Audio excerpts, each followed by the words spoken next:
Selborne A. Reed. I'm an ex-Jamaican policeman, retired detective inspector. I recall even in my own growing up, Rastafarians were not accepted per se as ordinary citizens. Eventually I joined the force, and I recall that in our shooting range, the targets were oftentimes the image of a Rastaman with locks placed there. And in our mind, that was the look of a criminal. And so we would use those images as targets. If for any reason, if they catch you with like a weed, and you go to jail and you're a Rasta, the first thing they might do is trim you. My observation of how the security forces treated Rasta, that for me was the biggest deterrent, you know. It wasn't, I could deal with my father like forsaking me because I know he would come around eventually. I could deal with people in the community who think that, well, alright, from you step up to the fate of Rasta, this is the end of it. But you see, the way how the security forces treated Rasta, it was like not a very attractive thing. The first tribulation on the Rastafari movement in Jamaica was 1950, when a man by the name of Wappy King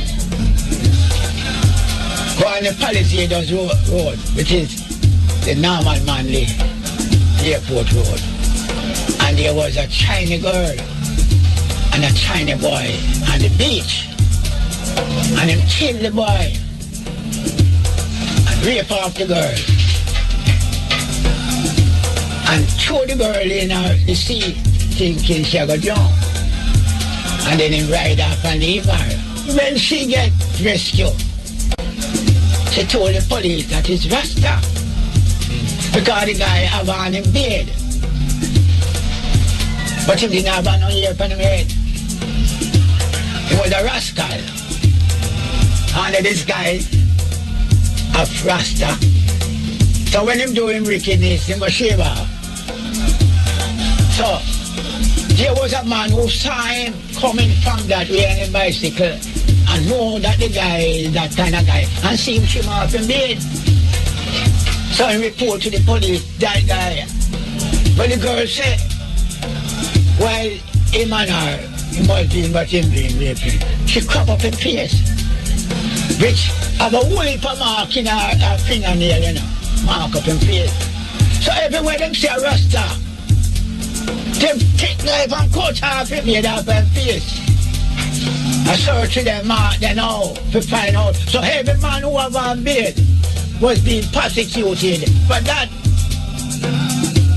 And one man in no one push a car, I work like a contract, go to Alpha. Come from Alpha, see a crowd in Coronation Market. When I look and ask why, them say a Rasta man who sweep in the market. Police beat him up and then carry him down to hospital, public hospital. So when the policeman then come down there, then catch all the Rasta man and buy them nuts, you know, and hold them, you know, and put on something and bite the stick on them, you know, the button, and catch them drum, and step in at the drum and throw all the drum them in a fire. And we start to run, so if we run from them because they have tear gas. First, you had Prince Edward Emmanuel's convention.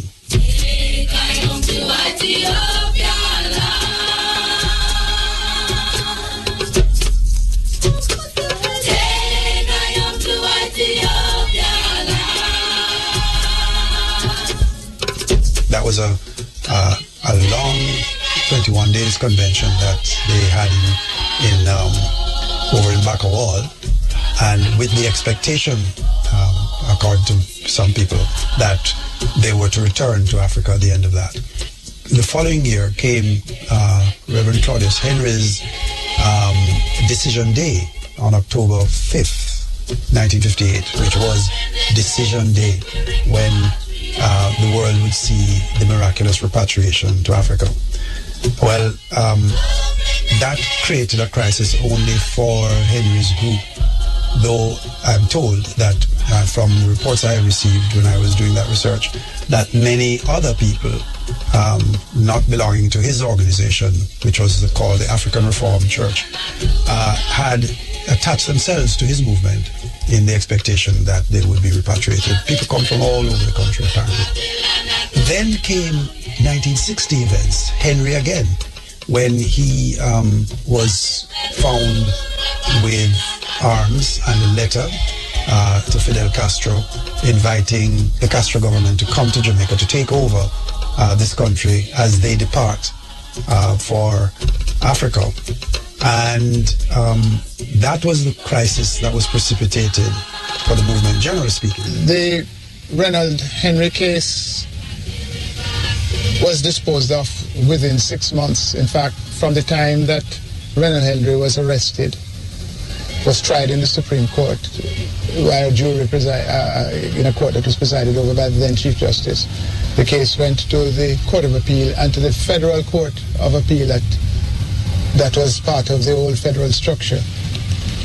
All of that took place within the space of 1 year, and the executions actually took place just a year after the event. So that is an indication of the speed and the anxiety that accompanied that case, and it is important to understand that because it is an index of the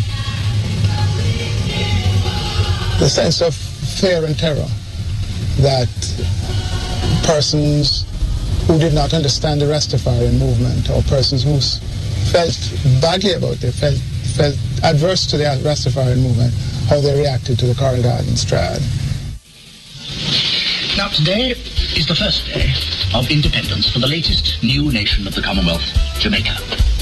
Her new status, which was marked at midnight last night by the lowering of the Union Jack in Kingston, the capital, came soon after the dissolution of the West Indian Federation, from which, of course, Jamaica had already broken away. Now, Linston Market. 1, 2, 3, 4. Carry happy go Linston Market, not a quality what said. Carry happy go Linston Market, not a quality what said. Lord, what a night, not a bite. What a Saturday night. Lord, what a night, not a bite. What a Saturday night. Holy Thursday, 1963, a news come over here. Say, uprising in Montego Bay, Coral Gardens. 6 Rasta, burn down a gas station, kill a man, 3 the Rasta get shot dead, 2 arrested, 1 at large, 300 in jail. I wrote about the incident of the Rastafarian uprising as of April 11, 1963. I was one of the police officers in that incident. We received reports from the voice at the station from the area that a gas station was on fire. So I went in the armory, and the inspector had ordered that I take out 6 rifles with ammunition. I took the rifles out, and they were distributed among the men, including myself. And we loaded a long base Land Rover and went towards Coral Gardens. We are in Salt Spring, which is very important in the Coral Garden incident. Why is it important? Because the brother who had the problem with the system, with Babylon, he used to have his farm just about a mile or 2 from here, above Salt Spring in Flower Hill next door. With Salt Spring and Flower Hill are like neighbors, you know. Most of the people in Salt Spring, Flower Hill, work on the property at Rose Hall.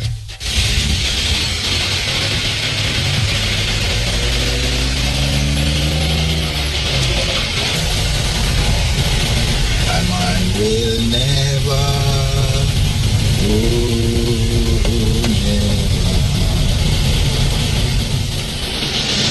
You know, Rudolph husband on the property. And him a burn coal. Him never work with the planters them. Yeah. So the coal when they burn now, them claim so the people them when they develop never like the smell. The coal burning. So then tell them to go over yonder.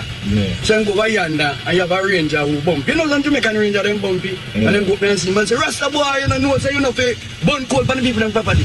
So the thing now, they have a place down in the sun named White Gut. Everybody afraid, I know people afraid down there. So you have a road from now a half moon, go right to where me live there now in the Mount Zion. Because Mount Zion me live. And then so the police then go down and catch him. Around 3 police nights up here. So they must want him on the Rasta pay. Tap and come down. Sometimes not tap because they go on a mission. So they so now the police and thing and the news go out, say Rasta police war. So you know hell was loads. Brother Franklin at that time was a very popular youngster among the Rastafarians group in Jamaica, Montego Bay. And not only was he popular among Rastafarians, but he was popular among the underprivileged youngsters in the entire area. So now we have Rodolph as we little, as we father. Because you know, most of we call him with father. To how he used to treat us as young youth. My name is Sheena Franklin. I am the daughter of Rodolph Franklin. He always come, you know. Me see people running up and down. You don't know who is here. Rodolph. They wonder to myself because I was so small. They wonder to myself, say, who is this man that everybody have to, you know, run up and down. Rodolph is in the place and things like that. And one evening we coming from school. We see a guy lie down into a jeep like this, lie on his face with his foot stretched out the back. So everybody tried to wondering, who is the person? So we didn't know who is it until about 8 o'clock in the evening. There's a man come from out where we were living and tell us that Rodolph get shot today. No, that was 1961. Yeah, 1961, October. I know Rodolph.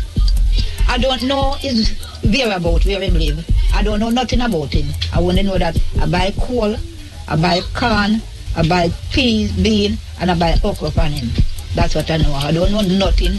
I don't know if he was a bad man. I don't know if he was a good man. Until I hear that them shoot him.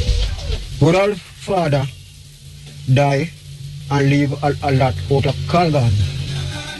When he go and lot now, they start chop it down and burn coal. And they then make them start farm. Till they get ill and clear now, them start farm. After them start farm now, Rosal manager, they send workers over there to check what the man they do. But then say, Rosal, then they pan. So after them go there and check you out and carry back the news to the manager. Say then they farm this and then they farm that. They say, all right. Then they set up for good when the project start reap. When they start reap the project now, then carry a battalion of police go there. And when they go there, the battalion of police go there, then trap down, they reap what they reap, pumpkin, melon, every little thing what they see, they reap it. And after they reap it now, then the order to chop it down, and then chop it down. The informative information presented in this video is motivational and is positively aimed at inspiring, educating and entertaining the viewers with the cutting edge of critical reasoning. If you enjoy the contents on the Black Radar YouTube channel, please consider subscribing to show your support.